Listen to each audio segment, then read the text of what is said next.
من يا معتقد؟ شنو من يوم اختلف؟ مسلم سني. ها، مسلم سني. اي نعم. لماذا خذلتم الإمام الحسين في كربلاء؟ والله شوف شيخ، انا هاي السوالف كلها ما عندي، اريد دليل واحد من القرآن بس طلع لي شيعة صحيح. تريد دليل من القرآن؟ أنت منو قال لك الأدلة دائما تجي من القرآن؟ من الضاحك عليه؟ القرآن كتاب الله، اكو غير حكي؟ يعني اخذ بكلام الناس ما اخذ بكتاب الله. بس لا تستعجل على رزقك، ما ناكر انه كتاب الله، بس منو اللي قال لك انه في القرآن كل الأدلة موجودة؟ منو اللي قال لك هذا؟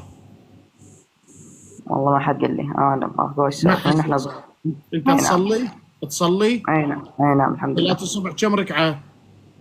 وين صلاة الصبح؟ صلاة الصبح كم ركعة؟ الفجر.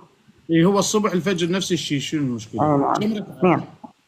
يلا، موجودة بالقرآن؟ لا. يعني شو نسوي بعد ما نصلي؟ هاي صلاة علمناها من نبي محمد وتوارث الأجيال. اذا احنا ما جاي نقول من محمد لو مو من محمد، انت تريد دليل من القرآن. ليش صلاة اي نعم. الصبح مذكورة في القرآن وتصليها؟ لين ماخوذة من النبي محمد، صح؟ صحيح. والنبي محمد أيضا قال علي وشيعته هم خير البرية. منين هاي؟